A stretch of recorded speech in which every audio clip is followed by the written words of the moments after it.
شباب، الاخبار؟ يا رب تكونوا بخير كده. ورجعنا لكم في دراسات الجدوى. رجعنا لكم بفكره جديده. زي ما قلت لكم احنا يهمنا ان احنا ان شاء الله الشباب نقدر نساعدهم ونقدر معاهم نوفر ليهم فكره، او زي ما احنا سميناها باب رزق.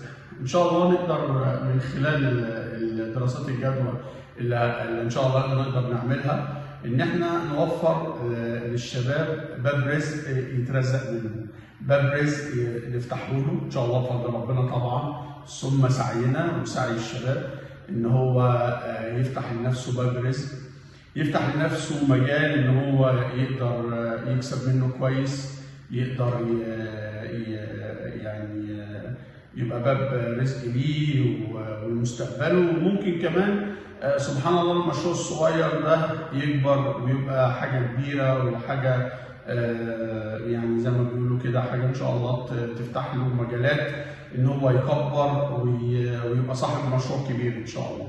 دي نواه احنا بنفكر فيها، نواه لحاجه كبيره، نواه صغيره يقدر يبني عليها مستقبلا. ويا ما احنا نعرف ناس كتير بدأوا صغيرين قوي وربنا كرمهم وفتح عليهم وبقوا حاجه كبيره. انا سميت الفكره حاليا باب رزق للشباب. ندعي ربنا ان احنا ان شاء الله نكون سبب رزق الناس ورزق الشباب. طبعا ان شاء الله احنا من خلال الدوره او من خلال دراسه الجدوى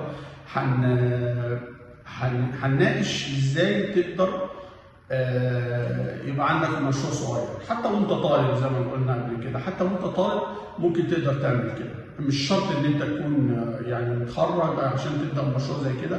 احنا هنبدا بمشاريع بسيطه قوي، حاجات يعني زي ما بيقولوا كده صغيره.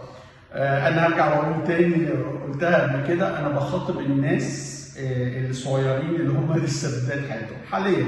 ان شاء الله باذنك يا رب المستقبل ممكن نساعد الناس اللي هي ما شاء الله كبيره وعايزه تبدا بيزنس. بالعكس انا الحمد لله بفضل ربنا عملنا مشاريع كبيره مع ناس وكنا بدايات لناس الحمد لله ربنا كرمها دلوقتي وعندها شغل كويس قوي، شغل كبير. زي ما قلت لكم انا حبيت اسمي الموضوع باب رزق.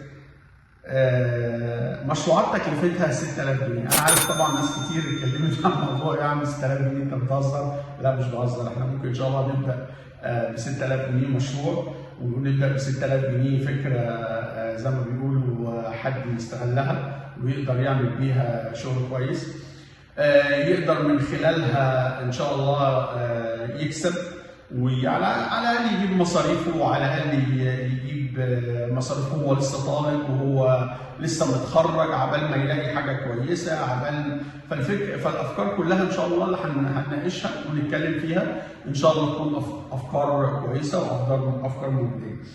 اي فكره معلش انا برجع ابص واتكلم معاكم عبال ما اخش معاكم في الموضوع على طول.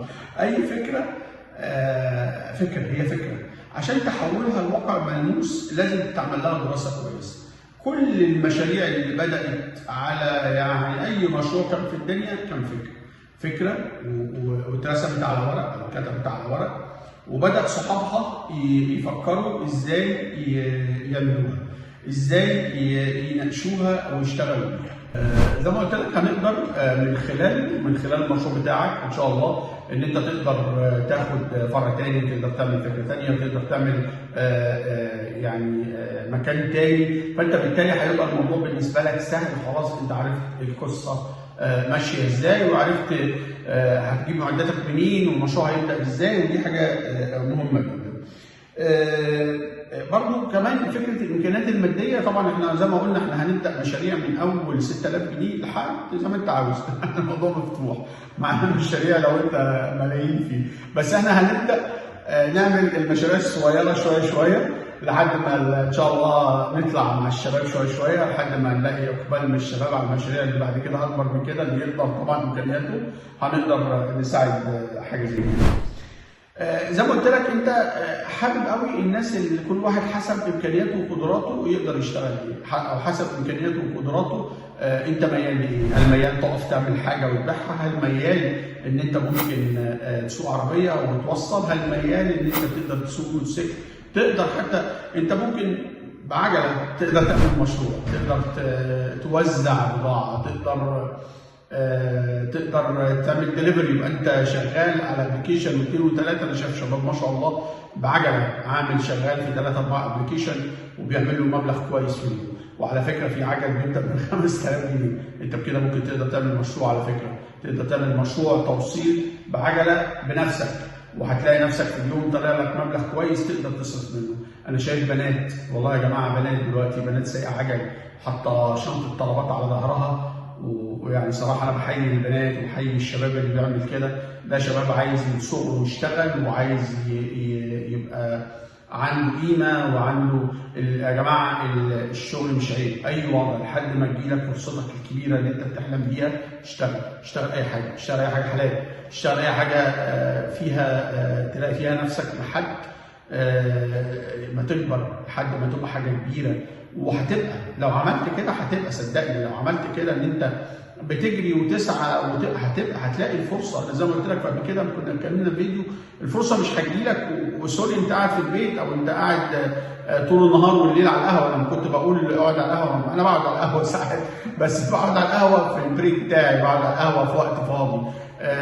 فاقعد، بس يكون انت شغال، يكون انت عندك فكره ان انت ازاي بتشتغل وازاي. فانا قصدي كده ان انت الفكره والمشروع ونجاحك والفرصه مش هتجيلك وانت قاعد في البيت، هتجيلك وانت بتسعى، هتجيلك وانت موجود في الشغل. هي بتيجي كده دايما دايما. طيب نخش اول فكره واول مشروع واول قصه ان شاء الله هنبداها مع بعض. فكره مشروع جديده، مشروع تعبئه البطاطس الفرايز وتسويتها. طبعا لا خلاف ان فكره الفرايز دي من اقوى الحاجات، المشاريع البسيطه اللي موجوده في محلات قايمه على فكره الفرايز نفسها. محلات بحالها قايمه على فكره الفرايز، ان هو بيعمل بطاطس بس. في محلات موجوده في لندن بس بطاطس، عامل محل شيك قوي وحاطط الفاترينا بتاعته، معبي الفاترينا بتاعته بطاطس. تخيل كل قصته بطاطس. بس تعالى بقى طورها ازاي؟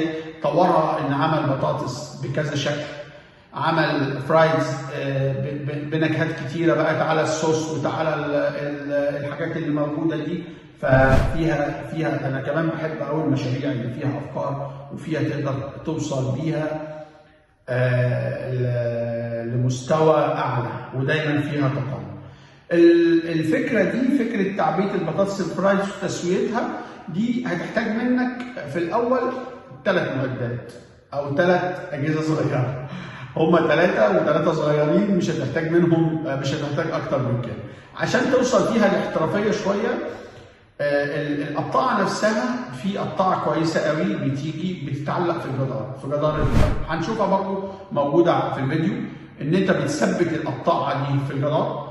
وغالبا دي ما بتاخدش ثواني في ان انت تقطع البطاطس اللي هي الفرايز، اللي هي الصوابع اللي هي بتتعمل. مش هتاخد منك كتير. فانت المشروع المره دي هيبقى معتمد على ايه؟ على 3 حاجات. القطاعه بس دي قطاعه جداريه عشان تبقى بروفيشنال شويه. ميزان، تمام، ميزان انت هتجيب ميزان من 1 ل 5 كيلو. القلايه بتبقى قلايه عين واحده موجوده متوفره. انا زي ما قلت لك انا هشرح لك انت بتجيب الحاجات دي منين. هحط لك انا في دراسه الجدوى اللي احنا عاملينها المره دي، هحط لك انت اصلا هتجيبها بكام والمشروع داخله قد ايه. ويعني زي ما بيقولوا كده ايه، يعني الفكره سهله وبسيطه وممكن تتعمل بسهوله جدا. يبقى انا اتكلمت على المشروع الفرايز. ده المشروع ده انا هخليك تعمل فيه حاجتين، تمام؟ ان انت تعبي وتوزع، وان انت تسوي في مكان وتكسب من الاثنين. دي نقطه مهمه قوي. ان انت توزع. هتحتاج ايه؟ هتحتاج ان انت تحول البطاطس نفسها للصوابع اللي هي بتتحط جوه الاكياس، واللي هي بتتوزع على، عندك ممكن توزع على المطاعم، عندك ممكن توزع على المستشفيات اللي بيستخدموا حاجات زي كده في الاكل بتاعهم، ممكن توزع على السوبر ماركت، ممكن توزع على النوادي اللي فاتحه جواها حاجات اي مكان فيه تجمعات اطفال شباب هتشتغل، وهتشتغل كويس قوي قوي كمان. تمام؟ انت انت هتجيب الميزان بتاعك يوزن من كيلو ل 5 كيلو، الميزان موجود من نص كيلو ل 5 كيلو، ده لازم تجيبه عشان تقدر تظبط ميزانك وتقدر تظبط القصه بتاعتك.